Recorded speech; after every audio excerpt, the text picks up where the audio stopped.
야담 이야기. 억울하게 죽은 아들 금송아지. 옛날 한 곳에 이자수라는 사람이 있었는데 그는 나이 40이 넘도록 아들 딸 간에 후손이 없었습니다. 그는 아들이 없는 것을 몹시 한탄하며 늦게나마 소실을 얻어 절름발이 자식이라도 얻으려고 하였습니다. 그런데 웬일인지 한 해 두 해 지나도 소실에게서까지 태기를 보지 못했답니다. 그래서 관자놀이까지 뻗친 내 천자를 풀지 못하고 있는데 뜻밖에도 단산했다고 생각했던 본부인의 몸에 태기가 있어서 10달 채워 순산하니 그가 바라고 바라던 귀동자요, 옥동자였더랍니다. 그러니 이자수는 물론이요 온 집안이 떠들썩하였답니다. 이자수는 그놈을 젖은 자리 마른 자리 골라가며 손에 들고 키우다시피 하는데 아이는 3일 지나 열흘이요, 달을 갈아 석 달 열흘 백날 잔치할 때는 엎치락뒤치락 하였습니다. 이자수는 아들놈을 볼 때마다 흡족했고 그러니 집안의 영체가 도는 것 같았습니다. 어은 첫돌이 돌아올 때 아장아장 한 발 두 발 옮기면서 엄마 아빠 부르는 것이 귀동자요, 옥동자요. 온 집안에 훈풍이 떠돌았답니다. 속담에 부부간의 정은 늙어갈수록 더 깊어간다더니만 이자수는 나이도 나이거니와 간마흔의 첩보선을 얻은 셈으로 귀동자를 얻었으니 본부인에 대한 늙어가는 정이야말로 여간 아니었답니다. 게다가 아들의 정까지 함께 받드는데 끔찍하기가 대단했답니다. 그러나 소실에게는 태기조차 없었습니다. 그러니 자연히 그를 돌봄이 적어지게 되었습니다. 이자수가 첩을 그렇게 대할수록 첩의 눈에는 그 아이가 가시처럼 거슬려서 못 견디었답니다. 첩은 그 아이만 없으면 이자수의 정을 저 혼자 몽땅 가질 것 같았더랍니다. 바로 이때 이자수는 광가의 일로 먼 길을 떠나게 되었답니다. 떠나는 날 이자수는 부인과 소실을 청해놓고 자기가 없는 동안 부디부디 아이를 잘 키우라고 천당부 만당부하고서 길을 떠났습니다. 이 틈이 첩에게는 삼눈을 잡는 좋은 날바지였더랍니다. 첩은 5만 가지 꾀를 꾀하다 한 가지를 택했답니다. 첩은 새삼스럽게도 좋은 술과 안주를 장만해가지고 본부인을 공대하면서 아들 난 어머니에게 드리는 잔치라느니 무엇이니 하며 갖은 너스레를 다 떨었습니다. 사연을 모르는 부인은 한편 여우 같은 첩의 아양이 범패스럽기는 하였으나 바깥 양반이 없을 적에나 옥동자를 넣은 기쁨을 마음껏 누려보려는 뜻으로 쾌히 응대하였습니다. 그런데다 음식조차 맛깔스러워서 한 잔 두 잔 하다 보니 그만 혼혼하여져서 나중에는 아들을 옆에다 눕혀놓은 채 정신을 잃고 말았답니다. 이세의 첩녀는 살기 병아리를 채가듯 부인의 품에서 아들을 채안고 집 뒤에 있는 깊은 늪으로 갔습니다. 늙은 여우가 닥쳐가는 듯 흘금흘금 엿보면서 아이를 안고 연못가에 간 첩녀는 다짜고짜 아이를 물속에 쳐넣으려고 하였습니다. 어린 것의 눈에도 검푸른 물이 보였던지 아이는 작은 어머니한테서 떨어지지 않으려고 울면서 매달렸습니다. 그러니까 그녀는 아이의 입을 틀어막으면서 물속에다 집어넣고 말았답니다. 깊은 물에 텀벙 빠진 어린 것은 두어 번 허우적거리다 그만 물 위에 둥둥 뜨고 말았습니다.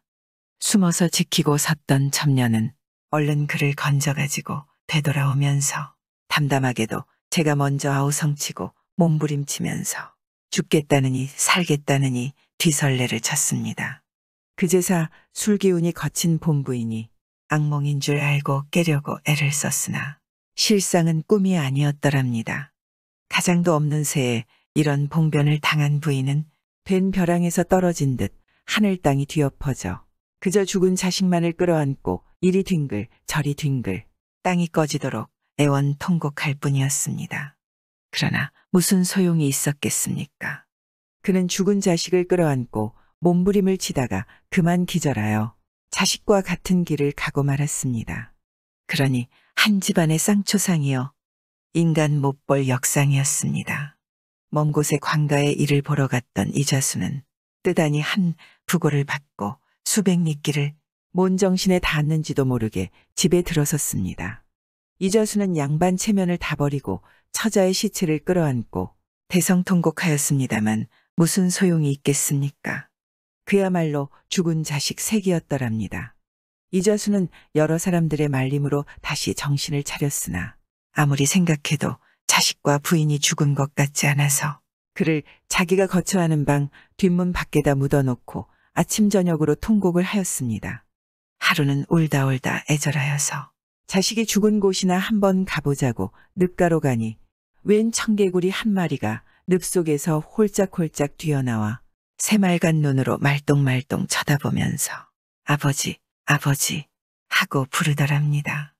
이자수는 내 자식 죽은 넋이 인도재생 못 이루고 청개구리 되었느냐. 이 세상에서 나를 아버지라 부르는 사람이 없더니 내가 나를 섬기누나. 비록 미물짐승이라 할세 내 마음 가엾구나. 라고 하면서 청개구리를 안아다 자기의 침처에다 두었답니다. 그러니 그것이 온 방을 뛰어다니면서 아버지, 아버지 하며 따랐습니다. 그럴수록 이자수는 그를 기특히 여기며 아들같이 소중히 여겼습니다. 첨녀는 청개구리가 이자수를 아버지라고 부르는 것이 미웠습니다. 그리고 도적놈 제발 저리다더니 청개구리가 말하는 것을 보면 마치 바늘방석에 앉은 것 같아 그저 둘 수가 없었습니다. 어느 날 그는 이자수가 문밖 출입을 나간 틈을 타서 청개구리를 잡아가지고 돌에다 짓지어서 개에게 먹였습니다. 이자수가 돌아와 본즉 아들의 넋으로 여겼던 청개구리가 없어졌으므로 급히 찾았더니 앙뚱하고 방자한 첨녀는 개가 집어먹었다고 꽂아 바쳤답니다. 화가 상투 끝까지 북받친 이자수는 죄 없는 개를 죽이라고 때리니까 개는 너무 급해서 똥을 확 싸고 달아나 버렸습니다. 개가 똥을 싼 똥무지에서는 눈 깜짝할 새 피 한 포기가 나서 금시 무성하게 자라났습니다. 이자수는 그것을 무심히 보지 않고 아침 저녁으로 손질하면서 가꿨습니다. 맨망스러운 첨녀는 정녕 급히에도 무슨 영문이 있는 것 같아서 또 자수가 없는 틈을 타서 암소를 끌어다 그 피를 뜯어 먹여버리고 말았습니다. 피포기를 뜯어먹은 암소는 이상하게도 그달부터 새끼를 뱉는데 달을 채워 낳은 것은 반질반질하게 기름기가 돌고 빛이 황금 같은 금송아지였습니다. 이자수가 금송아지를 귀히 여겼더니 그 금송아지가 또 아버지, 아버지 하고 부르더랍니다. 그럴수록 이자수는 송아지를 더욱 귀히 여기고 대단히 기뻐하였습니다. 오만스러운 첨녀는 그 금송아지도 미워서 그조차 없앨 묘책을 꾸몄습니다. 첨녀는 큰 약방을 찾아가 돈을 많이 내놓고 의원과 약조하여 개교를 꾸몄습니다. 그리고 돌아온 첨녀는 당장에 급살병이 났다고 호들갑을 떨면서 당장 죽는다고 아우성 소리를 질렀습니다. 집안에 죽은 사람 때문에 진저리가 난 이자수는 그것이나마 죽을까봐 어디가 아프냐고 급히 물은즉 그녀는 여사여사하니 빨리 약을 써달라고 범패스럽게 호들갑을 부렸습니다. 고지식한 이자수는 부랴부랴 약방으로 찾아갔습니다. 이미 다 짜고 있는 의원은 그 병에는 금송아지 생간밖에 아무 약도 없으니 사람을 구하려면 빨리 서두르라고 하였습니다. 이자수는 터벅터벅 되돌아왔으나 금송아지를 잡을 마음이 들지 않았습니다. 그래서 근심 걱정하고 있는데 첨년의 아우성 소리는 점점 더 커졌습니다.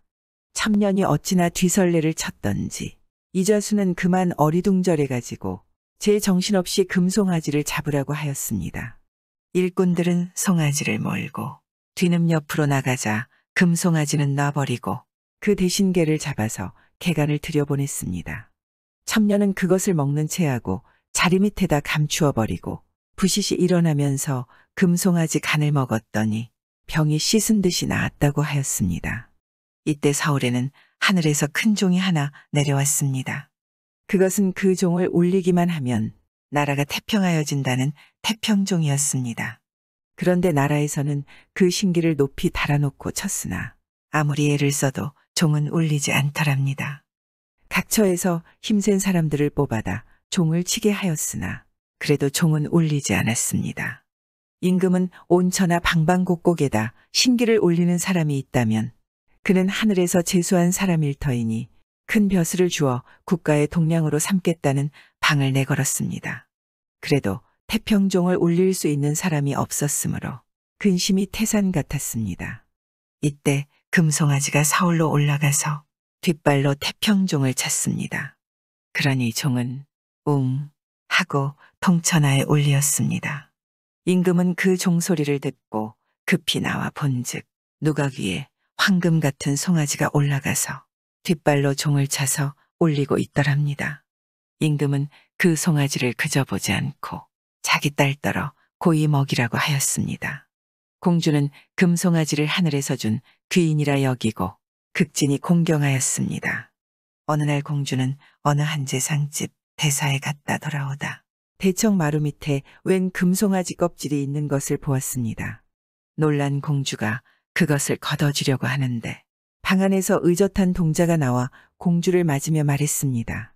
억울한 모해를 입은 몸이 어린 탓으로 때를 기다렸다. 이제 탈을 벗었으니 겁내지 마시오. 공주가 이 사연을 이내 부왕께 알리고 같이 배우니 임금은 크게 기꺼워하고 길리를 택하여 그를 부마로 맞이하였습니다. 임금은 부마에게 칠령으로 암행어사의 중적을 주어 방방곡곡을 순찰하게 하였습니다. 어사는 변장하고 암행하면서 백성의 고열을 빨아먹는 관속은 능지처참하고 공로 있는 자는 나라에 상소하여 중이 쓰게 하면서 고향 땅에 당도하였습니다. 어사 고향에 출도하자 이좌수의 첩을 잡아다 성문 누각에 매달아 놓고 공고문을 내걸었습니다.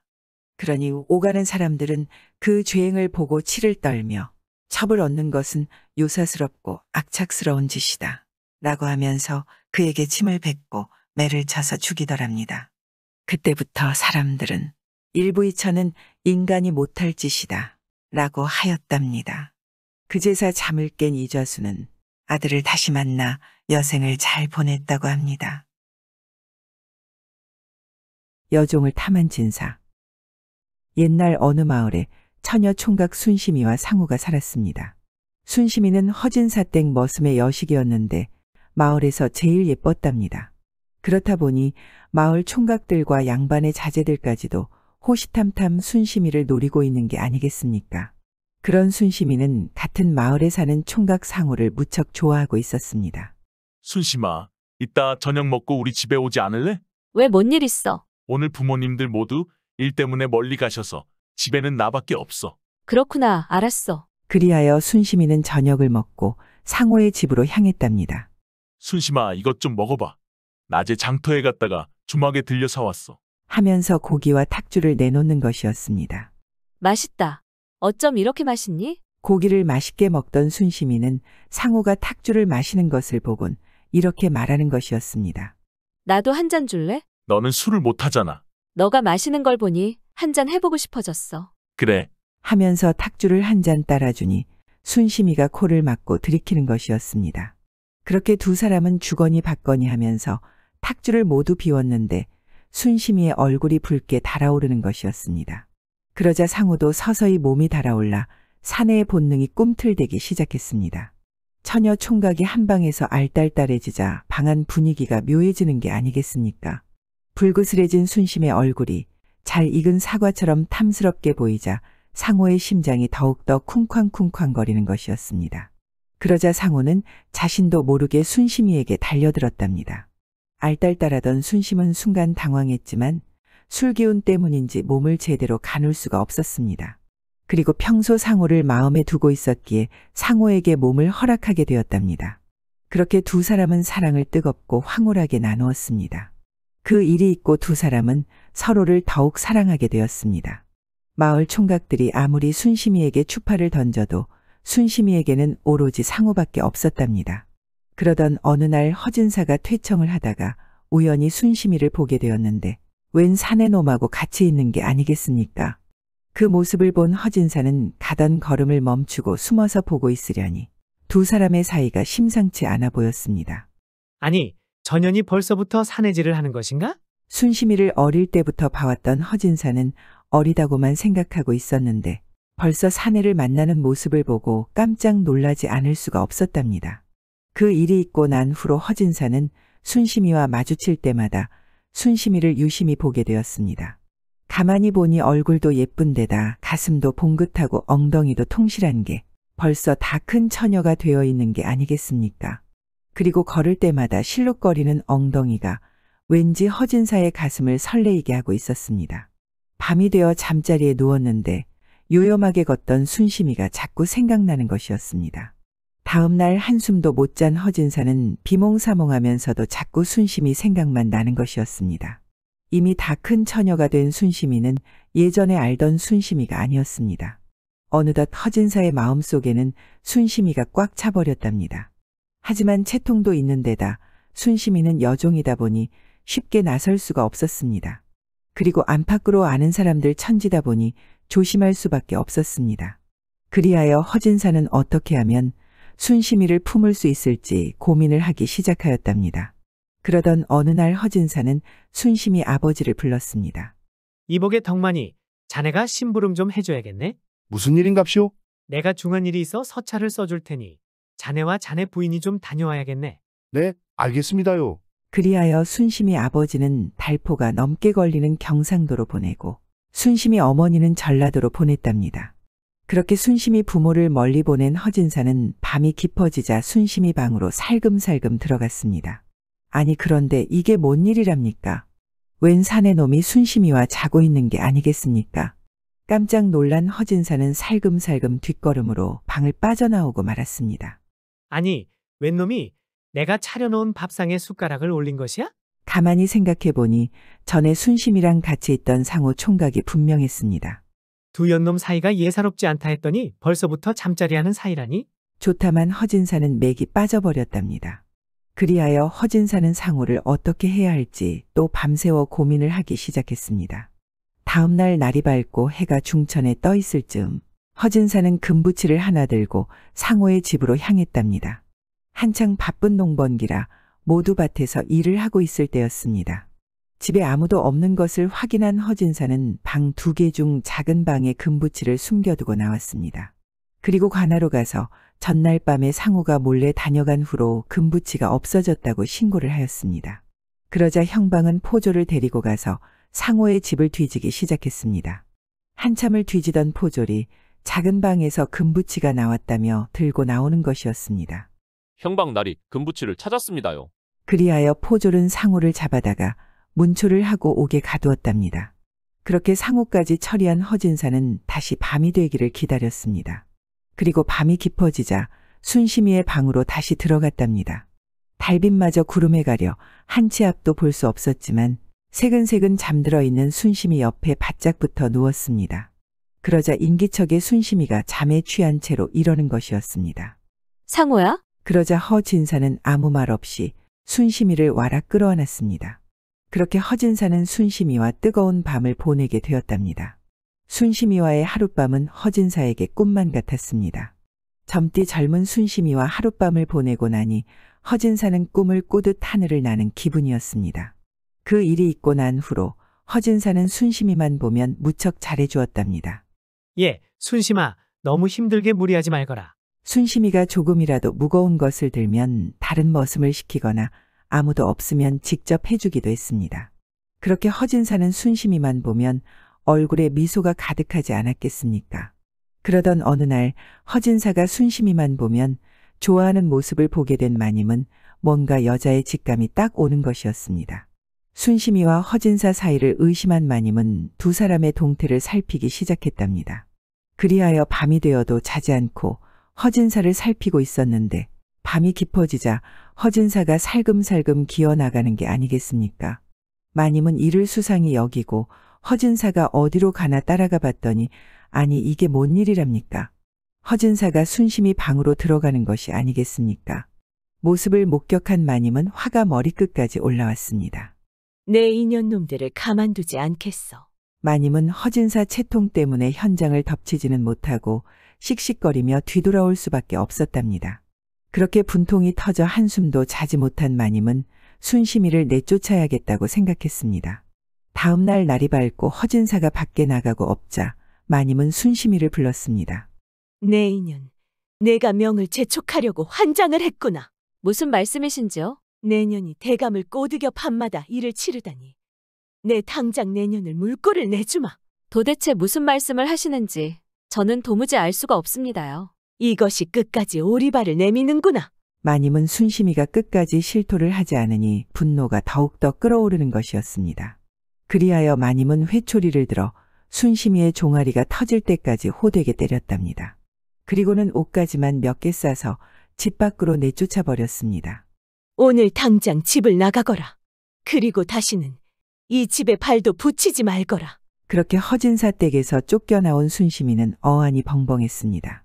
내가 밤마다 대감을 꼬드겼다니 난 그런 적이 없는데 마님은 왜 그렇게 생각하시는 걸까? 아무리 생각해도 납득이 되질 않았습니다. 요즘 평상시와 다르게 대감이 잘해주긴 했지만 그렇다고 꼬드긴 적은 없었으니 순심이는 억울할 따름이었습니다. 한편 바깥일을 마친 허진사는 순심이를 볼 생각에 들뜬 마음으로 집으로 얼른 달려왔습니다. 그런데 순심이가 보이질 않는 것이었습니다. 그리하여 허진사는 다른 여종에게 물으니 마님에게 회초리를 호되게 맞고 쫓겨났다는 것이었습니다. 그 말에 깜짝 놀란 허진사는 가슴이 철렁 내려앉는 것만 같았습니다. 순심이가 없다면 도대체 무슨 낙으로 살아야 하나 하는 생각이 들었습니다. 내가 이러고 있을 때가 아니구나. 어서 가서 순심이를 찾아봐야지. 허진사는 다른 여종들과 머슴들을 풀어 순심이를 찾게 하였습니다. 그리고 자신도 직접 나서서 순심이를 찾기 시작했습니다. 아무리 찾아봐도 순심이가 보이질 않자 허진사의 머리에 언뜻 스치는 게 있었습니다. 그리하여 상온의 집으로 가보니 상호의 집 앞에서 순심이가 쪼그리고 앉아있는 게 아니겠습니까? 예, 순심아, 여기에서 뭐 하고 있는 것이냐? 마님한테서 쫓겨나서 오갈 데가 없어서 여기로 왔습니다요. 아니 그런데 마님은 무슨 연유로 널 쫓아낸 것이냐? 제가 진사님을 밤마다 꼬드겼다고 하시며 마님이 화를 냈습니다요. 순심이에게 말을 들은 허진사는 순간 뜨끔했습니다. 아니, 이 여편네가 뭔가 알고 있는 것인가? 쥐도 새도 모르고 순심이조차도 모르고 있는 이를 어찌 부인이 알고 있는지 허진사는 귀신이 곡할 노릇이었습니다.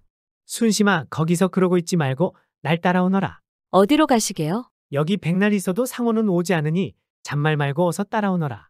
허진사는 차라리 잘 됐다는 생각을 했습니다. 이참에 순심이에게 살림을 하나 차려주고 자신이 원할 때마다 드나들 생각을 한 것이었습니다. 그리하여 순심이를 데리고 가 변두리에 작은 오두막집을 하나 장만해 주었답니다. 그렇게 며칠이 지나자 허진사는 밤늦게 순심이 자고 있는 방으로 들어갔습니다. 그리하여 여느 때처럼 순심이 옆에 누웠습니다. 그런데 이게 웬 날벼락이랍니까? 갑자기 순심이가 빨래방망이를 휘두르며 소리를 지르는 게 아니겠습니까? 빨래방망이의 아랫도리를 정통으로 맞은 허진사는 깜짝 놀라 비명을 지르고 말았답니다. 그리고 불이 나게 도망을 나올 수밖에 없었습니다. 예상치 못한 일이 벌어지자 허진사는 놀란 가슴을 쓸어내리고 다시 궁리하기 시작하였답니다.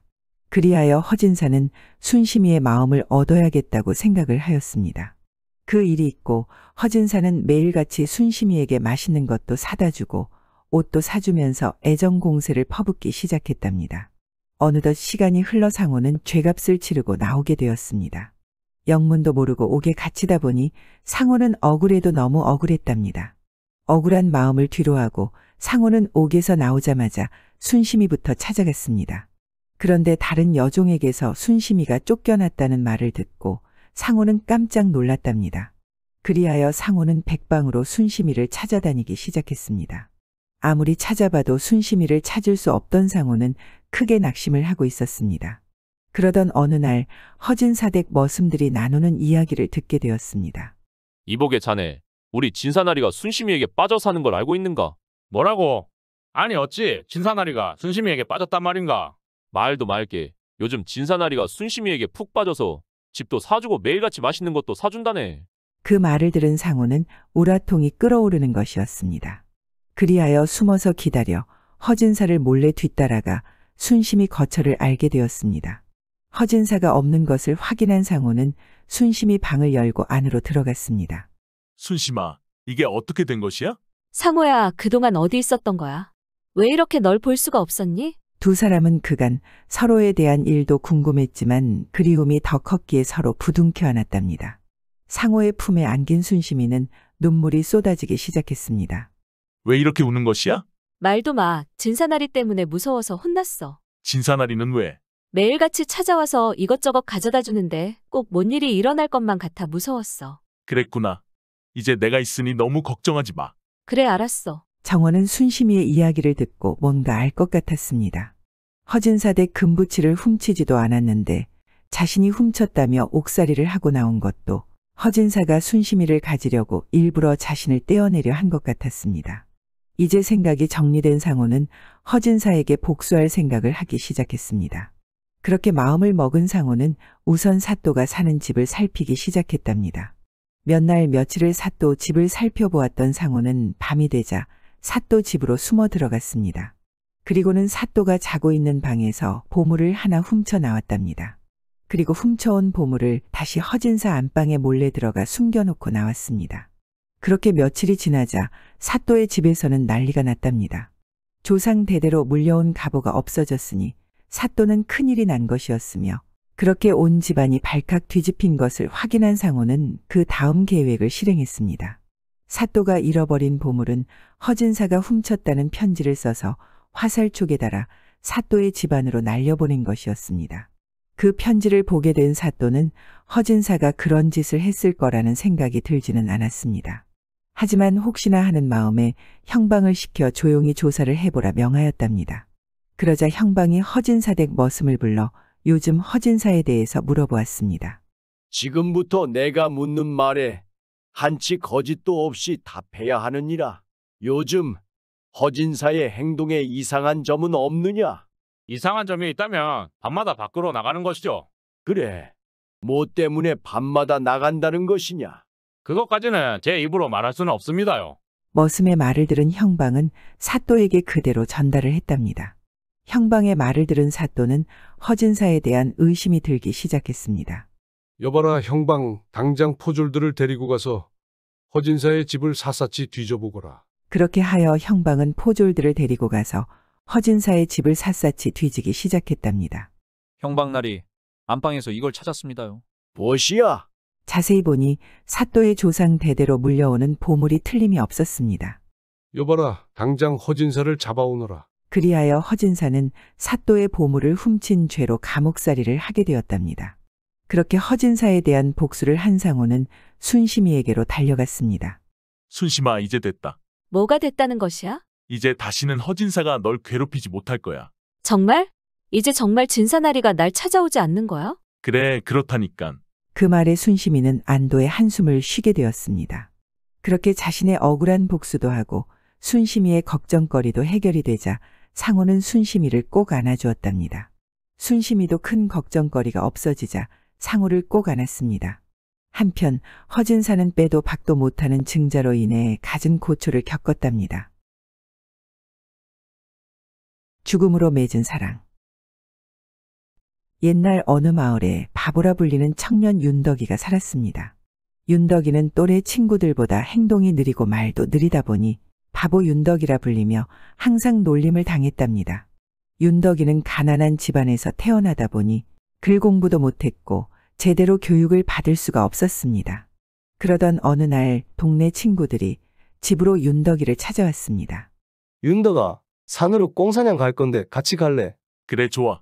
그렇게 윤덕이는 친구들과 산으로 꿩사냥을 떠났답니다.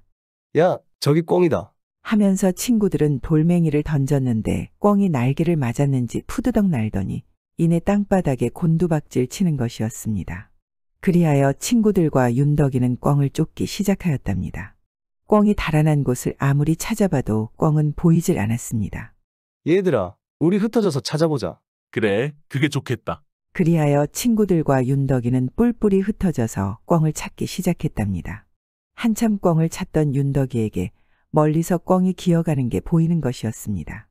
윤덕이는 꿩을 발견하고 빠르게 쫓아갔는데 꿩이 쏜살같이 달아나는 게 아니겠습니까?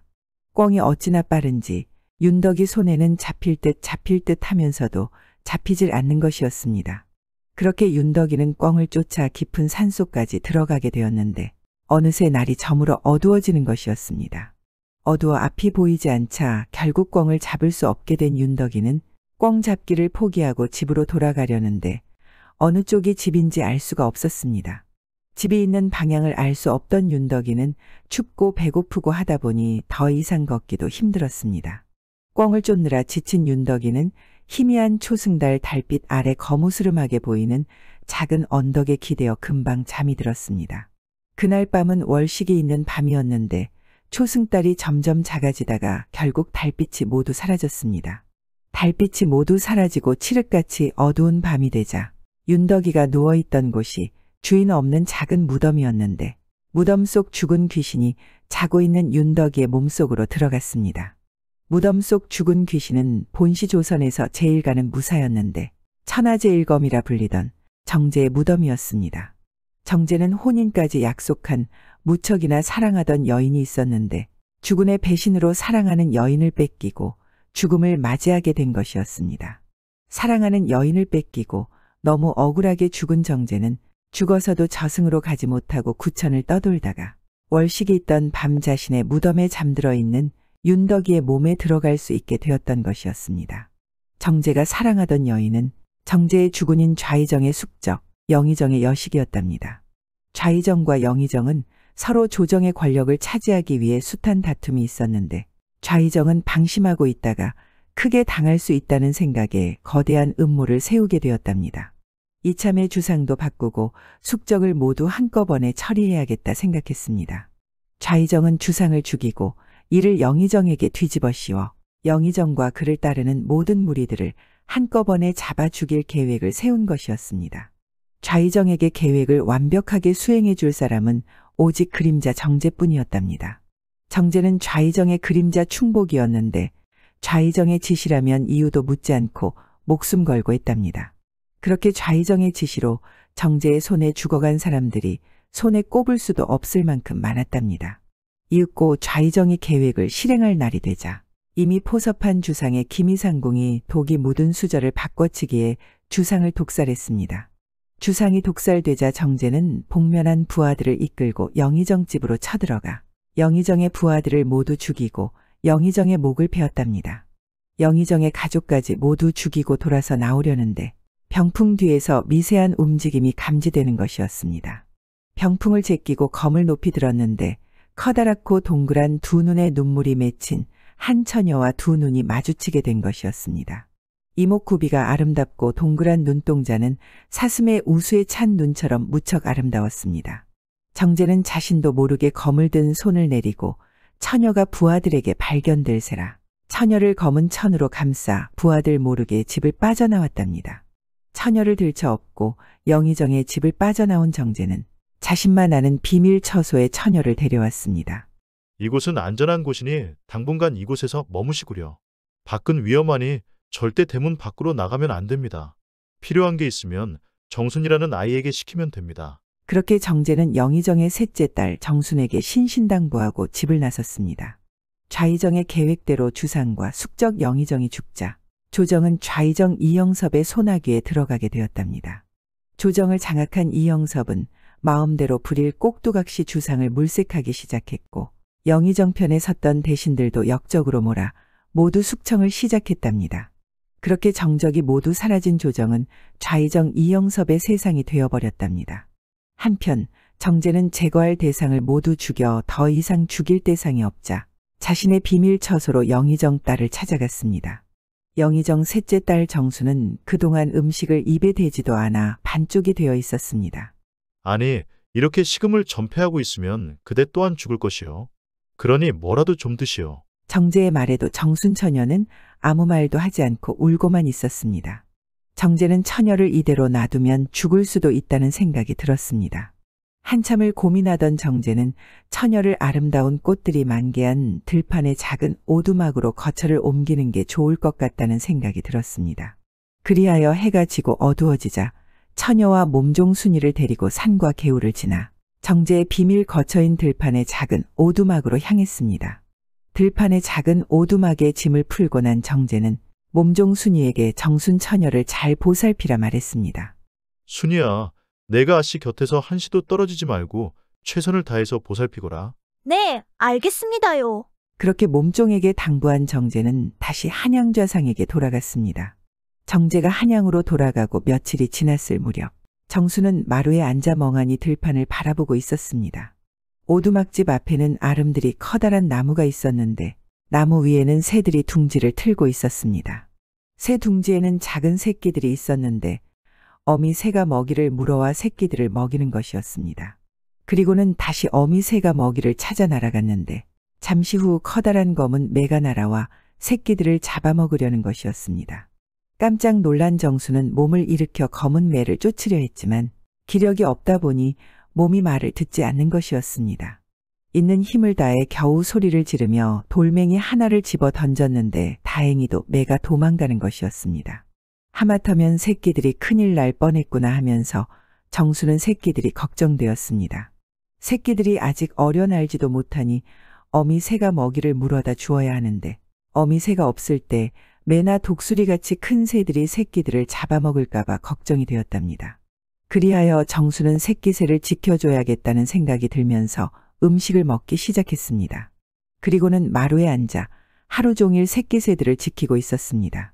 어미 새가 돌아와 있을 때는 들판에 여기저기를 둘러보곤 했는데 들꽃들이 너무 아름답고 예뻐 보였습니다. 그러한 정순을 먼 발치서 정재가 보고 있었는데 정순의 그런 모습에 정재의 가슴에는 묘한 감정이 싹트고 있었습니다. 한양의 좌상에게 갔다가 당분간 쉬고 있으라는 좌상의 말에 그날 바로 돌아오게 되었던 것입니다. 돌아오던 중에 정순 처녀가 일어나 검은 매를 쫓으려 하자 그 모습을 숨어서 보고 있었던 것이었습니다. 모든 희망을 버리고 죽기를 작정했던 정순 처녀가 새끼 새들을 구하려 하는 모습에 살아갈 동기가 될 수 있다고 판단해 기다려보기로 한 것이었습니다. 그렇게 정순 처녀는 서서히 기력을 찾아갔고 어미 새가 돌아와 있을 때는 들판을 거닐며 예쁜 꽃들을 감상하였답니다. 그러한 정순 처녀를 숨어서 지켜보던 정재는 정순 처녀에게 점점 빠져들어 결국 사랑하는 감정이 싹트기 시작했습니다. 아름답고 영혼이 순수한 여인을 보면서 정재의 가슴은 뛰었고 온통 정순 생각뿐이었습니다. 하지만 자신이 죽인 영상의 딸이다 보니 정재는 정순 앞에 당당히 나설 수가 없었습니다. 그러한 이유로 정재는 몇 달이 지나도록 먼 발치서 정순을 바라보고만 있을 수밖에 없었습니다. 시간이 지나 건강이 회복된 정순은 어느 날 들판을 거닐고 있었는데 눈이 동그란 새끼 사슴 한 마리가 정순 앞에 나타나는 것이었습니다. 새끼 사슴은 눈이 동그랗고 무척 컸는데 너무 예뻤습니다. 새끼 사슴은 정순을 경계하지 않고 다가와 얼굴을 정순에게 비비는 것이었습니다. 순식간에 정순 처녀와 새끼 사슴은 무척 가까워졌답니다. 둘은 그렇게 서로 장난치며 뛰고 놀기 시작했습니다. 한참을 둘이 정신없이 뛰고 놀다 보니 어느새 깊은 산속까지 들어가게 되었습니다. 그런데 갑자기 새끼 사슴이 잽싸게 도망치는 게 아니겠습니까? 늑대가 나타나 새끼 사슴을 쫓다가 놓치자 이번에는 정순에게 달려들었습니다. 그때 갑자기 정재가 나타나 늑대를 붙들고 싸우기 시작했습니다. 검을 갖고 있지 않던 정재는 맨손으로 늑대와 싸우기 시작했는데 늑대에게 온몸을 물려 피투성이가 되어갔답니다. 정순 낭자, 어서 도망치시오. 정재는 늑대에게 물리면서도 늑대를 꼭 붙들고 정순 처녀를 향해 도망치라 외쳤습니다. 정순은 너무 놀라 온몸이 얼어붙어 꼼짝을 할 수 없었습니다. 그렇게 정재가 늑대에 물려서 다 죽어가는 걸 정순은 바라만 볼 수밖에 없었답니다. 그렇게 정재는 피를 많이 흘려 다 죽어가면서도 늑대를 놓지 않았습니다. 늑대를 붙들고 있던 한쪽 손이 떨어지면서 부러진 작은 나뭇가지가 정재의 손에 잡혔는데 정재는 마지막 남은 힘을 다해 늑대의 눈에 정통으로 나뭇가지를 찔렀답니다. 한쪽 눈을 잃은 늑대는 괴성을 지르며 물었던 정재를 놓고 멀리 달아났습니다. 마지막 힘을 다 쏟은 정재는 자리에 쓰러져 의식을 잃고 말았습니다.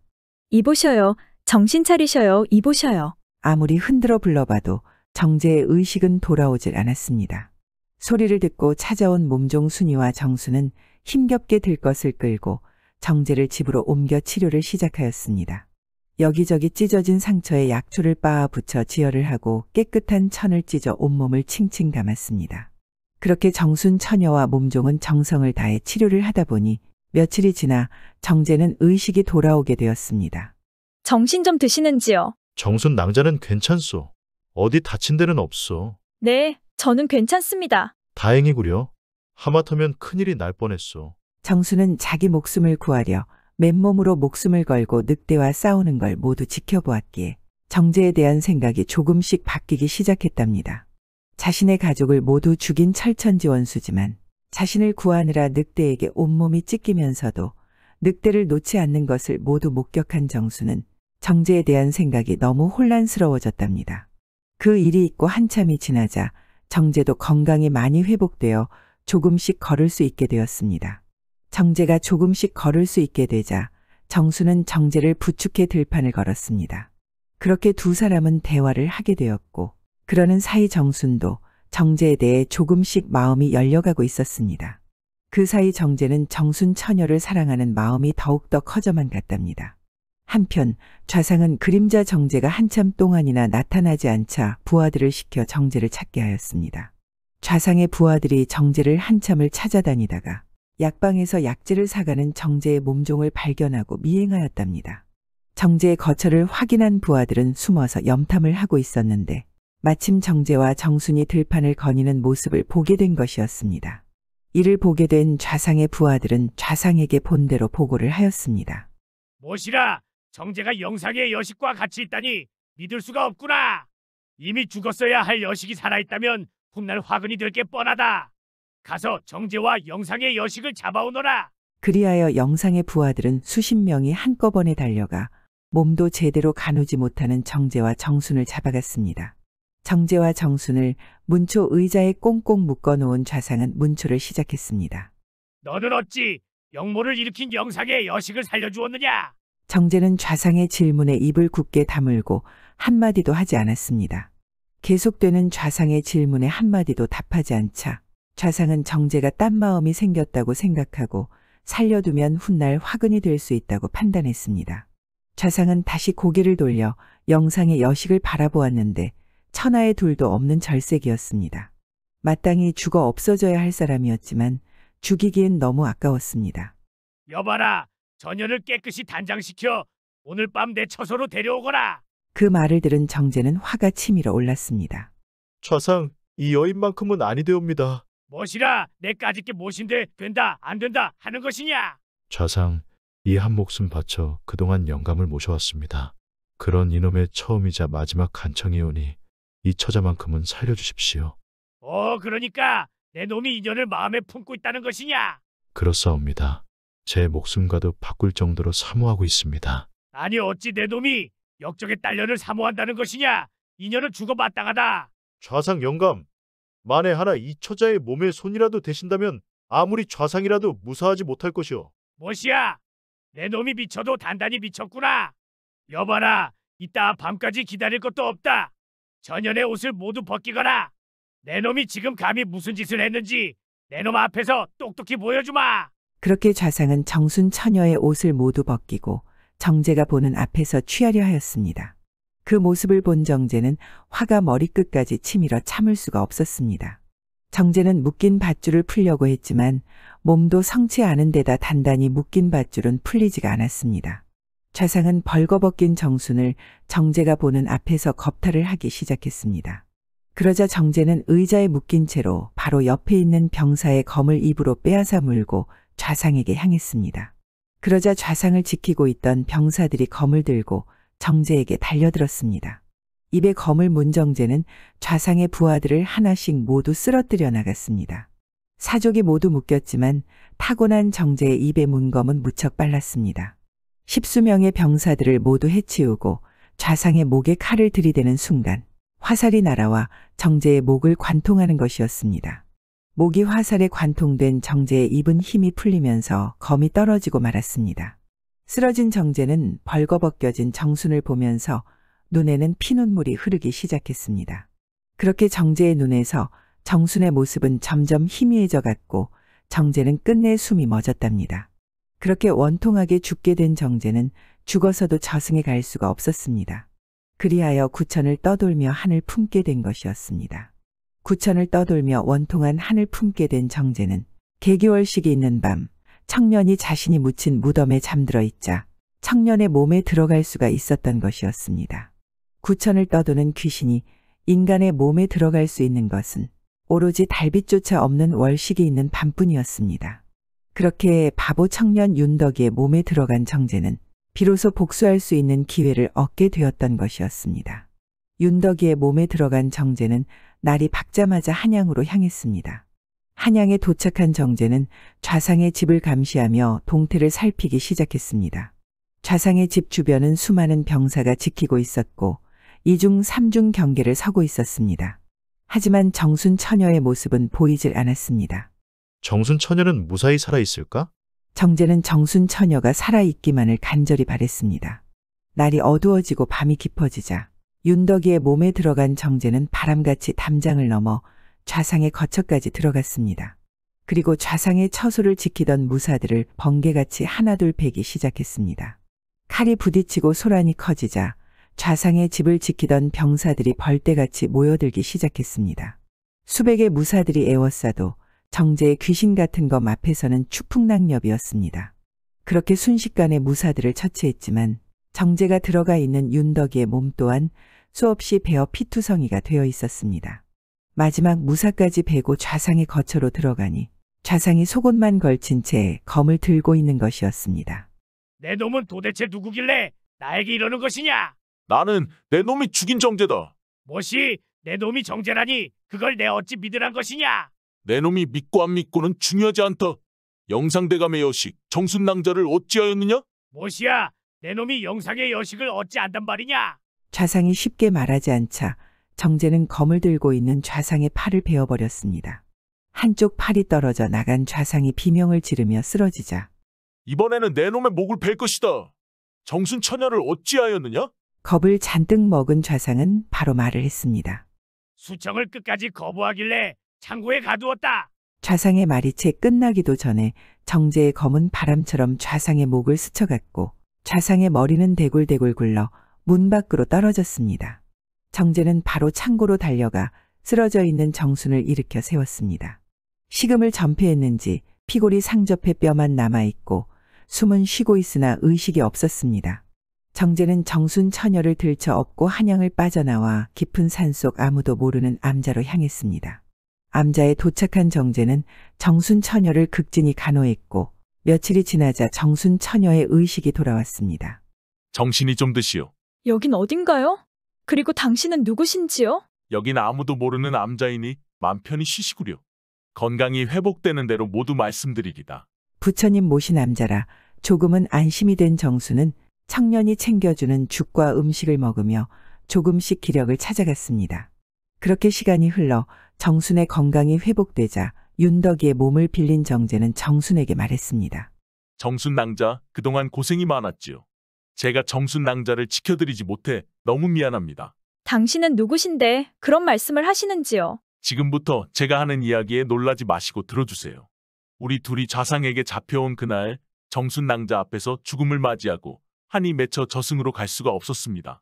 그리하여 구천을 떠돌다가 지금 이 윤덕이라는 청년의 몸에 들어올 수 있게 되었습니다. 그래서 좌상을 죽여 복수를 하고 이렇게 정순 낭자와 함께 있게 된 것이요. 좌상이 죽었다니 참으로 다행이네요. 그렇지만 당신이 정재라는 말은 아직 믿어지지가 않아요. 이것은 정순 낭자가 제게 준 말린 꽃잎이요. 이 꽃잎을 제게 주면서 이렇게 말했지요. 이 꽃말은 영원한 사랑이라고. 정말 정재님이 맞군요. 정재가 빙의가 되어 돌아온 걸 믿게 된 정수는 청년을 부둥켜 안고 울기 시작했답니다. 그렇게 두 사람은 꼭 안고 한참을 울기만 했습니다. 그리고 두 사람은 뜨겁고 황홀한 사랑을 나누었답니다. 비록 윤덕이의 몸을 빌어 사랑을 나누게 되었지만 두 사람의 영혼은 열렬히 사랑하고 있었습니다. 부모를 잃었고 또 부모를 죽인 원수를 사랑하게 되었지만 사랑하는 사람까지 죽자 정순도 더 이상 살고 싶지가 않았었답니다. 그리하여 좌상의 수청도 거부한 채 식음을 전폐하고 죽음만을 기다리다 빙의가 되어 돌아온 정재로 인해 다시 살게 된 것입니다. 두 사람의 비극적인 사랑은 많은 아픔과 고통을 거쳐 산자와 죽은 자로 다시 만났으니 이보다 더한 비극이 있을까요? 낭자, 이제 시간이 다 되어 이제 나는 저승으로 떠나야만 하오. 그러니 부디 내 목까지 살아주시오. 이렇게 떠나시면 저는 어찌 살라 하시는지요? 안 됩니다. 못 가십니다. 그렇게 두 사람은 눈이 퉁퉁 부어오르도록 하염없이 눈물을 흘렸답니다. 저 멀리 희미하게 빛나면서 저승사자는 점점 가까워지고 있었습니다. 결국 두 사람은 그렇게 마지막 이별을 하였습니다. 정재는 저승사자와 저승으로 떠났고 홀로 남은 정수는 정신을 잃고 말았습니다. 그렇게 며칠 만에 깨어난 정수는 윤덕 청년이 옆을 지키고 있자 혹시나 정재가 아닐까 하고 불러봤습니다. 정신이 좀 드시오? 정재님, 정재님이신가요? 저는 윤덕이라 합니다. 정수는 혹시나 정재가 아닐까 하고 물어봤지만 돌아오는 대답은 정재가 아니었답니다. 정수는 사랑하는 정재의 영혼까지도 떠나 이 세상에 정재는 더 이상 없다는 생각에 가슴이 찢어질 듯 아팠습니다. 정재는 윤덕에게 빙의가 되어 복수를 마치고 떠나기 전 많은 재물을 남기고 떠났답니다. 비록 정재는 떠났지만 윤덕에게는 정재의 기억들이 남아있어 윤덕 또한 정순을 사랑하게 되었습니다. 그렇게 윤덕이는 정순을 지키고 보살피며 평생을 정순 곁에서 살아갔습니다. 정재와 정순은 죽음으로 맺어진 사랑이었지만 두 사람의 사랑은 영원했답니다. 금부처. 눈이 펄펄 휘날리는 경상도 안동 땅에 꽤 째째한 낯선 선비 한 사람이 보따리 하나를 안고 나타나 천석군 부자 조찬봉 댁을 찾아갔습니다. 조찬봉에게 공손히 인사를 올린 젊은 선비는 목이 맨 목소리로 하소연을 늘어놓습니다. 소인은 웅천 사는 허정이라 하옵니다. 연로하신 아버님께서 아무 이유도 없이 관가에 끌려가시더니 말도 안 되는 이런저런 제목을 덮어쓰고 옥에 갇히고 말았습니다. 엄동설 안에 옥중에 계신 아버님 생각을 하면 효자 선비는 설움에 복받쳐 말을 잇지 못하고 어깨를 들썩이며 닭똥 같은 눈물만 흘렸습니다. 눈물을 닦는 선비는 하던 말을 이어갔습니다. 이방이 찾아와 500냥만 내면 풀어주겠다는 귀띔을 주건만 그 거금을 마련할 길이 없어 젊은 선비는 가지고 온 보따리를 풀었습니다. 높이는 한자쯤 되는 휘황찬란한 금부처가 모습을 드러냈습니다. 저의 25대 선조께서 고려 버풍왕으로부터 하사받은 이 금부처는 저희 집의 가보로 가문의 자랑으로 고이 간직하고 있었습니다. 부끄러운 일입니다만 이걸 담보로 500냥만 빌려주시면 정월 금운까지 이자 100냥을 붙여 꼭 갚겠습니다. 젊은 선비는 조찬봉이 선뜻 내놓은 500냥을 안고 눈발 속으로 사라졌습니다. 그날부터 조찬봉은 친구며 이웃을 닥치는 대로 불러 금부처를 자랑하는 게 하루일이 되었습니다. 그 가난한 선비가 2달 만에 무슨 수로 600냥을 구할까? 이 금부처는 모르긴 몰라도 구할은 자네 것이 되었네. 금부처를 보고 감탄한 친구의 말에 조찬봉은 껄껄 웃었습니다. 어느 날 서당에서 돌아온 손자 녀석이 조찬봉을 크게 뒤집어 놓았습니다. 할아버지 고려왕조에서는 버풍왕이 없습니다. 그리고 이 금부처는 순금덩어리가 아니고 납덩어리로 도금한 거예요. 이걸 보세요. 조찬봉은 집사를 웅천 땅으로 보내 허정을 찾아 데려오라 했지만 헛걸음이 되었습니다. 사기꾼이 자기 사는 곳을 고지곳대로 얘기했을리 만무했습니다. 조찬봉은 식음을 전폐하고 드러눕게 되었습니다. 손자 녀석이 들어와서 한다는 말이 할아버지 걱정하실 거 없어요. 금부처가 가짜라는 것을 입 밖에 내지 마세요. 새벽녘에 손자 녀석이 밧줄로 제 할아버지를 포박하고 자신도 포박한 후 조찬봉이 고래고래 고함을 질렸습니다. 하인들이 몰려왔습니다. 내 이놈들 간밤에 도둑이 들어온 것도 모르느냐? 안동 부자 조찬봉이 담보로 잡아둔 금부처를 도둑 맞았는 소문은 꼬리에 꼬리를 물고 천리말리 퍼져나갔습니다. 한몫 잡아 풍기에서 첩살림을 차려놓고 빈들거리던 사기꾼 귀에도 그 소문이 들어갔습니다.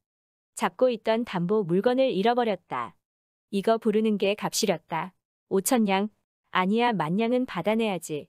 사기꾼은 600냥을 만들어 정월 금음이 되기도 전에 안동 땅으로 조찬봉을 찾아갔습니다. 소문대로 조찬봉은 드러누워 있었습니다. 여기 이자 100냥을 붙여서 600냥 가지고 왔습니다. 제 금부처를 돌려주시지요. 조찬봉이 다 죽어가는 소리로 이 일을 어떡하면 좋겠습니까? 그만 도둑을 맞고 말았습니다. 젊은 선비가 방방 뛰었습니다. 뭐라고? 당장 사또 앞으로 가자고. 조찬봉이 가뿐히 일어나 여봐라, 이 선비가 사또 앞으로 가자신다. 그 가짜 금부처를 갖고 오너라. 하인들이 몰려와 사기꾼을 포박했습니다. 돌쇠야, 나를 안아줘, 제발. 옛날 한 시골에 쩍하면 조상님의 분부라는 말로 동생을 부려먹는 형과 형의 행실이 안 입고 오나 형제간의 의리에 모시겨 굽석굽석 말을 듣는 고지식한 동생이 아래옷집에서 살고 있었습니다. 그런데 동생은 힘이 세서 동네에서 알아주는 장사였습니다. 한 번은 동생이 산에 나무하러 갔다가 어느 포수의 총에 맞아 죽은 멧돼지 한 마리를 주워왔습니다. 동생이 지고 온 멧돼지를 본 형수가 쫑드르르 집에 들어가더니 인차 형이 헛기침을 하며 나왔습니다. 형님 어서 오십시오. 아우가 산에 갔다가 멧돼지를 얻어왔다면서? 그렇습니다. 형님. 그러지 않아도 오늘 내가 갈까 했는데 갑자기 몸이 불편해서 여직 못 갔는데 어쨌든 잘 됐군. 무슨 말씀인지요? 글쎄 어쩌녁 꿈에 증조부님께서 오셔서 날 보고 하는 말이 오늘 노루골에 가면 잡아놓은 멧돼지가 있을 테니 어서 가져다가 조부님 제사에 쓰도록 해라 하고 말하지 않겠나? 그런데 마침 동생이 먼저 가져왔으니 다행일세. 그래요? 이건 조상님의 분부야. 어서 우리 집으로 가져가게. 이리하여 고지식한 동생은 속이 우는 줄을 번연히 알면서도 형제간의 의리를 생각해서 멧돼지를 형네 집으로 매갔습니다. 그러니 동생 마누라도 동생에게 화가 많이 났습니다. 동생 마누라는 당신 왜 그렇게 형님에게 당하고만 사시나요? 우리 걱정은 안 해요? 왜 맨날 형님이 당신에게 일부러 그러는 거 알면서 왜 그러시나요? 제발 정신 좀 차려요.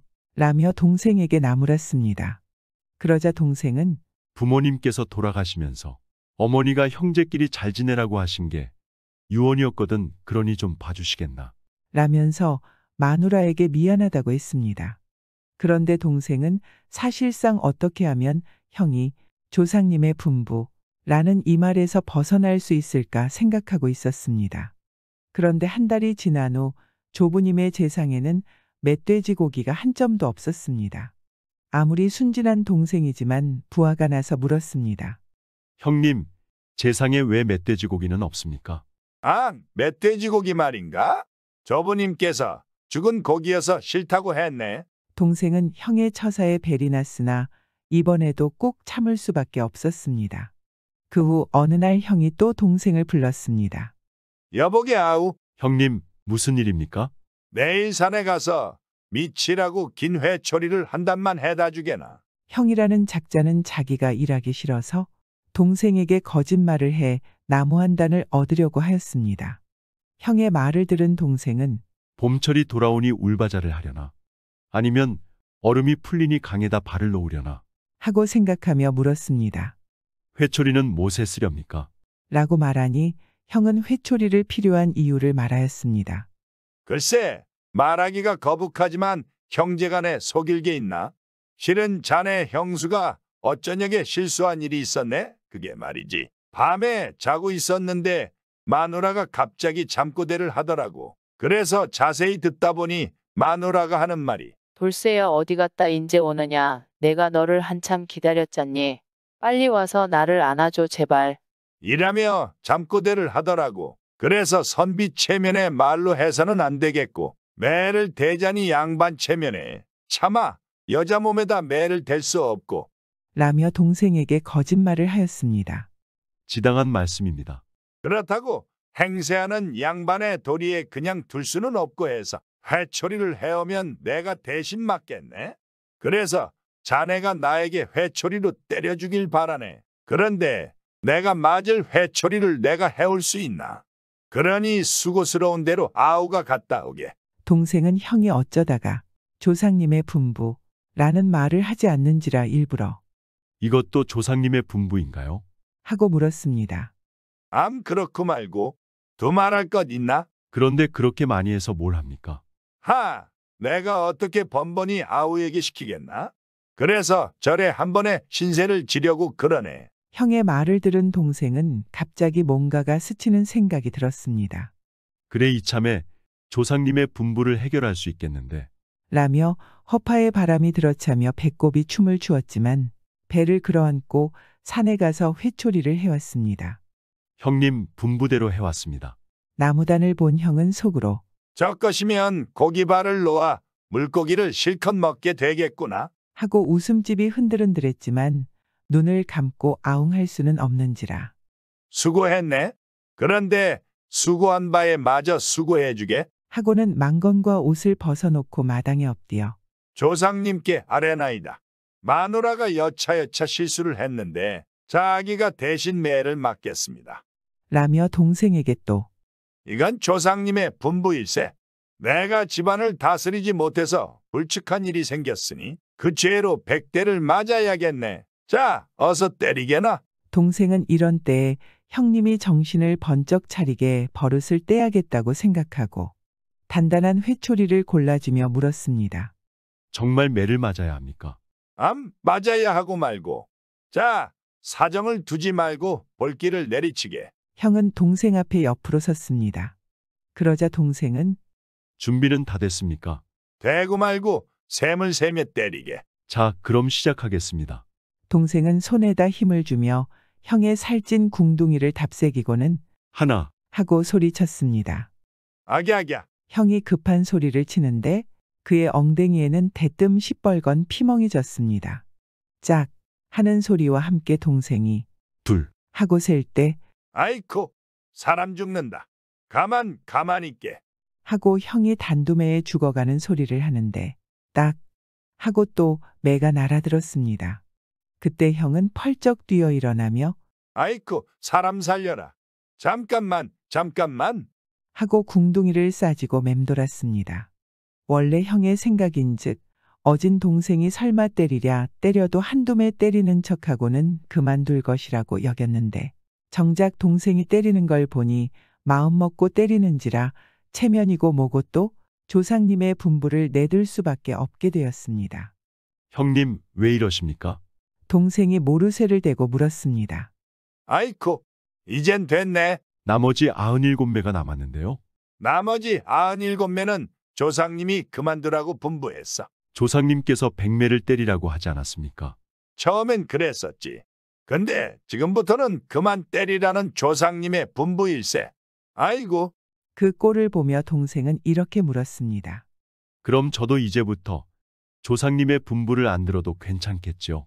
물론이지. 물론이야. 그럼 좋소이다. 조상님의 분부를 안 듣자면 저는 이제 97매를 마저 때려야겠습니다. 아니야. 조상님의 분부야 들어야지. 그래요? 그럼 100매를 다 맞아야 효손이죠. 응? 아니야. 형은 동생이 집어드는 회초리를 보자 질겁해서 바지춤을 거머쥔 채 허겁지겁 집 안으로 들어갔습니다. 그 꼴을 본 동생은 껄껄 웃으며 회초리를 가지고 성큼성큼 집으로 걸어갔습니다. 들어간 동생은 형에게 형님 빨리 엉덩이를 대시죠. 마저 맞아야 되지 않을까요?